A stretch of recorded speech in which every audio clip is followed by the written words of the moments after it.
Pemirsa, data sementara dari Badan Penanggulangan Bencana Daerah BPBD Kabupaten Jembrana mencatat terdapat 19 titik bencana banjir tersebar di berbagai desa. Akibatnya 1.000 lebih rumah warga terendam banjir. Hingga Rabu sore 10 September terdapat 19 titik banjir yang tersebar di sejumlah desa di Jembrana. Sejak Rabu dini hari, petugas gabungan dari BPBD, TNI Polri, dan Tagana sudah turun melakukan evakuasi terhadap warga yang terjebak banjir. 1.000 lebih rumah warga di Jembrana terdampak banjir, imbas hujan deras yang mengguyur Jembrana dari Senin malam hingga Rabu siang. Banjir juga mengakibatkan arus lalu lintas di sejumlah ruas jalan lumpuh. Yang terparah di Jalan Udayana, Kelurahan Banjartengah, Kecamatan Negara. 2 orang korban dilaporkan meninggal dunia pasca banjir menerjang Jembrana.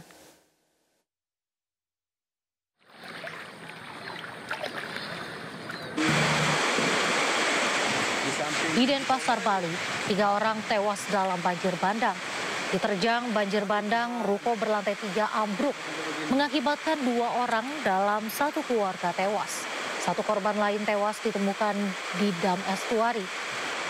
4 korban pedagang pasar Badung masih dalam pencarian.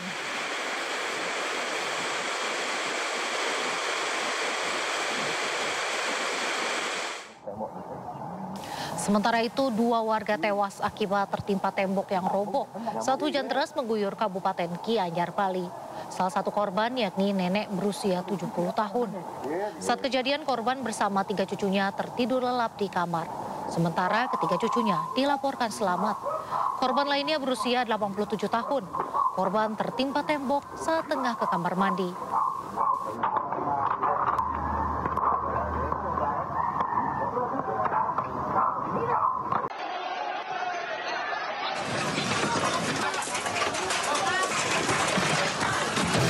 Suasana kegiatan belajar mengajar di SMK Negeri 1 Cilengsi, Kabupaten Bogor, Jawa Barat mendadak berubah menjadi kepanikan usai atap gedung ambruk pada Rabu pagi. Puluhan siswa bahkan sempat terjebak akibat tertimpa reruntuhan bangunan. Meski tak menelan korban jiwa, namun lebih dari 30 siswa dilarikan ke rumah sakit terdekat untuk mendapatkan perawatan akibat luka-luka yang mereka derita. Lalu saya mendengar suara gemuruh dari belakang. Yang saya pikir itu anak-anak sedang bercanda kan, karena pintu terbuat dari kayu gitu. Lubuk-lubuk saya pikir seperti itu. Lalu pada saat saya melihat ke atas, berarti bangunan itu ambruk semua. Pak, anak-anak yang sedang mengikuti sosialisasi tersebut. Itu satu kelas aja? Itu untuk satu kelas itu ada 3 sampai 4 ruangan itu, Bapak. Oh, 4 ruangan. Iya, berarti 4 kelas ya? Iya, 4 kelas. Atap 3 ruang kelas dan 1 atap ruang aula di lantai 2 ambruk. Dan petugas kepolisian serta pemadam kebakaran langsung melokalisir area gedung. Pengamanan saat ini kami arahkan untuk pelajar agar menjauh dari lokasi. Kemudian saat ini tim evakuasi atau tim pembersih dari pemadam kebakaran sedang menyisir tas atau barang-barang milik pelajar atau guru yang masih tertinggal, karena rawan sekali apabila ada yang naik, karena posisi runtuhnya belum sepenuhnya runtuh, karena dia masih terikat ujung dengan ujung masih berdiri namun sudah miring. Nah, itu sangat berbahaya sehingga yang naik untuk membersihkan terbatas hanya di teman-teman dari pemadam kebakaran. Akibat kejadian ini, kegiatan belajar mengajar dihentikan. 17 siswa yang menderita luka ringan hingga kini masih mendapatkan perawatan di rumah sakit.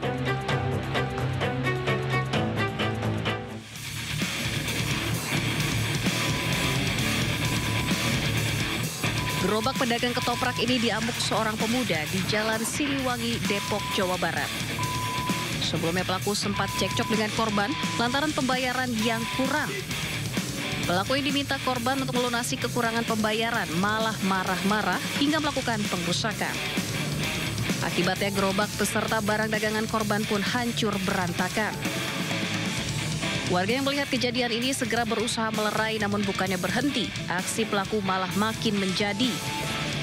Akibatnya polisi segera datang ke lokasi dan mengamankannya hingga digelandang ke kantor polisi untuk menjalani pemeriksaan.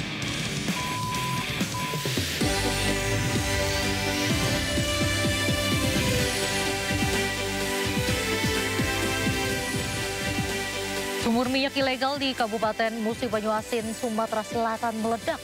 5 korban dilarikan ke rumah sakit.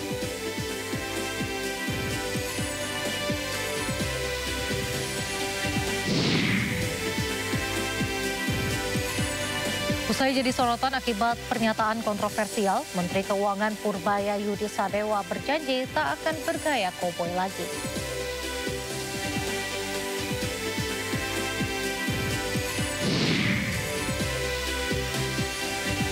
Sembilan 19 orang tewas dan ratusan lain luka-luka dalam bentrokan pengunjuk rasa dan polisi di Kathmandu, Nepal.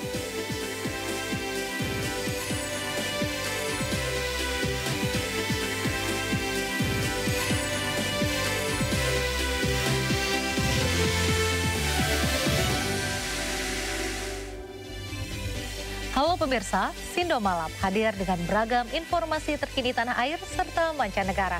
Bersama saya Raisa Nadia, inilah Sindo Malam selengkapnya.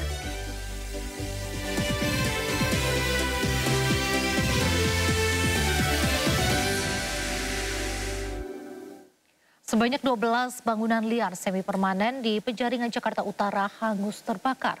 50 petugas pemadam kebakaran dikerahkan untuk memadamkan api pada insiden ini. Api dengan cepat merambat dan menghanguskan 12 bangunan liar di kolong tol Pluit Penjaringan Jakarta Utara pada Selasa malam. Diketahui bangunan semi permanen ini dijadikan tempat tinggal pegawai ekspedisi. Penghuni yang panik melihat kobaran api berusaha menyelamatkan barang-barang mereka. Petugas suku dinas pemadam kebakaran Jakarta Utara yang tiba di lokasi langsung berjibaku memadamkan api. Api akhirnya dapat dipadamkan setelah 50 personil dan 10 mobil pemadam kebakaran dikerahkan ke lokasi. Tidak ada korban jiwa dalam peristiwa kebakaran ini. Belum diketahui penyebab kebakaran tersebut dan polisi masih mendalami insiden ini. Dari Jakarta, Sofian Firdaus, iNews melaporkan. Pemirsa, sumur minyak ilegal di Kabupaten Musi Banyu Asin, Sumatera Selatan meledak. Akibatnya 5 korban luka bakar dan dilarikan ke rumah sakit.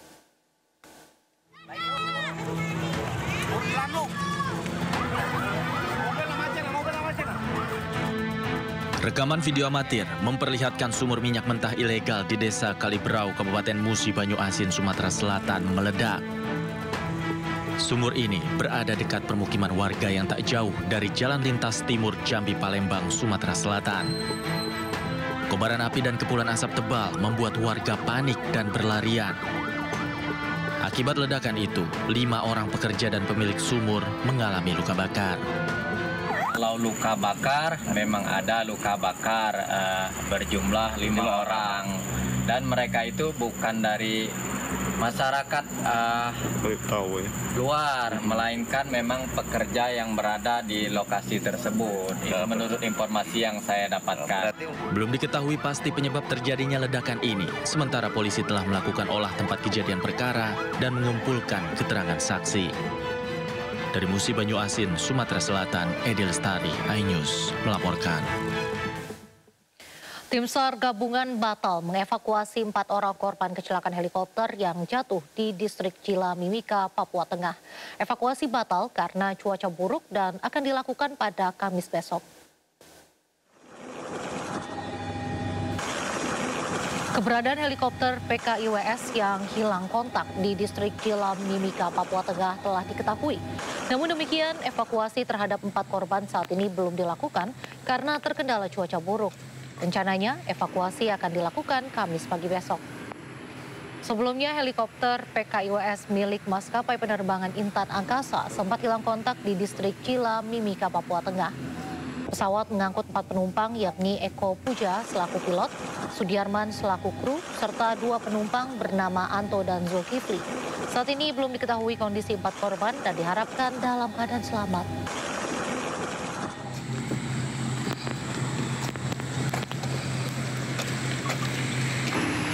Kami memutuskan untuk rencana operasi SAR atau proses untuk evakuasi para korban akan dilaksanakan besok karena hari ini cuaca memang tidak mendukung untuk kegiatan pelaksanaan operasi SAR. Untuk rencana besok jam 5:30 kita akan melaksanakan operasi SAR dan rencana operasi SAR besok adalah kami akan terbang dengan heli dari PT Intan Angkasa terlebih dahulu untuk mengobservasi, untuk mengecek lokasi yang sekiranya aman dan lebih dekat dengan helikopter tersebut, mengingat helikopter tersebut jatuh ke jurang.